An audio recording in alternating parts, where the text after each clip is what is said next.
نہیں تو ابھی جو اعظم سواتی صاحب نے کہا ہے کہ ان کو خان صاحب نے کہا ہے کہ وہ مذاکرات کی کوشش کریں، اور وہ سواتی صاحب بھی عارف الوی صاحب سے ایکسپیکٹیشنز لگائے بیٹھے ہیں کہ وہ جب پاکستان آئیں گے چیزیں بہتری کی طرف جا سکتی ہیں. آپ کو لگتا ہے کہ کوئی ہاٹ لائن جو ہے وہ ڈیولپ ہو سکتی ہے، اسٹیبلش ہو سکتی ہے اسٹیبلشمنٹ اور پی ٹی آئی کے درمیان ان حالات میں جو آپ کہہ رہے ہیں کہ اللہ کرے ہو جائے، لیکن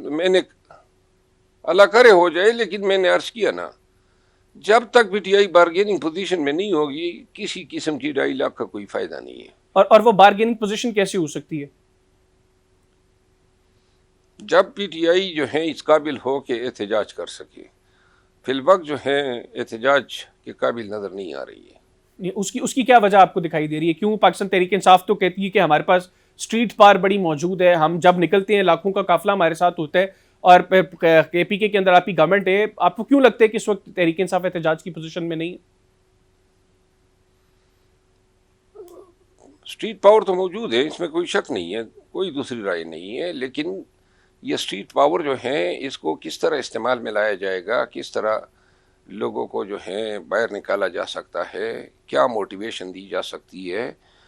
اس منتشر حالت میں جب لیڈر جو ہیں ایک دوسرے کے ساتھ دست و گریباں ہیں، اس ورکر کا، اسٹریٹ پاور کا لیڈرشپ پہ کوئی اعتقاد ہی نہیں رہا ہے. تو لہٰذا جب اعتقاد نہیں ہوگا، چاہے یہ لاکھ چیخے خان کے واسطے دے یا خان کے نام کی دعائیں دے، لیکن ورکر نے ایسے منتشر حالت میں پی ٹی آئی کے ساتھ نہیں نکلنا ہے. تو مروی صاحب آپ کو کیوں لگتا ہے اس وقت پاکستان تحریک انصاف کے اندر جس طرح آپ نے خود کہا کہ لیڈرشپ آپس میں دست و گریباں ہوگی تو معاملات بہتر نہیں ہوں گے، کیوں لیڈرشپ آپس میں دست و گریباں ہوئی ہے؟ الٹیمیٹلی اگر میں غلط نہیں ہوں تو سب تو چاہتے ہوں گے کہ عمران خان صاحب باہر آئیں، یا اس سے ہٹ کے کوئی اپروچ ہے جس کی مخالفت کی وجہ سے آپس میں اختلافات ہیں؟ لیڈرشپ کی نالائکی ہے، اور میرا خیال ہے کہ چند لوگوں کی وجہ سے پوری پارٹی جو ہے گندی ہو رہی ہے. چند لوگوں کی ناقابت اندیشی کی وجہ سے، ان کی آنکھوں پہ جو پٹی بندھی ہوئی ہے، اپنے ذاتی مفادات کا اصول، دوسروں کو گرایا جانا، یہ سلسلہ جب تک تھمے گا نہیں، اور جب تک لوگ گرائے اور بے توقیر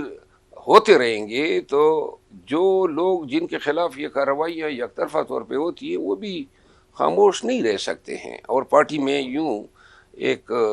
جنگ کسی کیفیت رہے گی جو آپ کو نظر آ رہی ہے.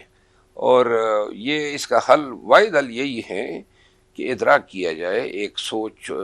ایک فکر جو ہے اس حوالے سے کوئی نشست ہو خان کے ساتھ، اور ان لوگوں کو معاملات سونپ دیے جائے جو ان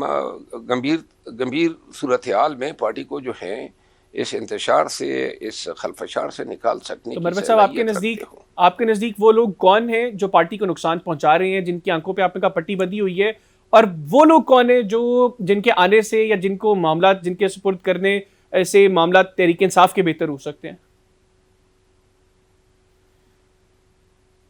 میرے خیال ہے بار بار میں کہہ چکا ہوں، یہ وہی لوگ ہیں جن کو آج کل پوری جو ان کی جنگ ہے، پوری جو ان کی مقاصد کا اصول ہے، اور جو سب سے بڑا ٹارگٹ ان کا یہ ہے کہ خان سے کون ملے. پی ٹی آئی کا اور کوئی بیانیہ نہیں رہا، یعنی سلمان اکرم لسٹ راجہ بنے صاحب. گی، کمیٹیاں ہیں، اور جو اس کے علاوہ کوئی اور گیا تو وہ جناب پارٹی کے عظیم ڈسپلن کا جو ہے وہ خلاف ورزی کا مرتکب ہوا. تو لہذا پارٹی جو ہے وہ مینڈیٹ کی ریکوری، جمہوریت کی بالادستی، آئین کی بالادستی، اور جو حقیقی آزادی، اس تمام بیانیوں سے ہٹ کے اب آ گئی ہے جناب کمیٹی ہے. اور اگر کوئی اس کمیٹی کی ریکمنڈیشن کے علاوہ خان سے ملا تو جناب آسمان گر پڑے گا. جس پارٹی کی سوچ یہاں پہ امڑ آئی ہو، یہاں تک محدود ہو گئی ہو، ان سے یہ توقع کرنا کہ ملک میں کوئی انقلاب لائیں گے، وہ جو بے گناہ شخص پڑا ہوا ہے اس کو نکالنے کا کوئی وسیلہ بنیں گے، عبث ہے.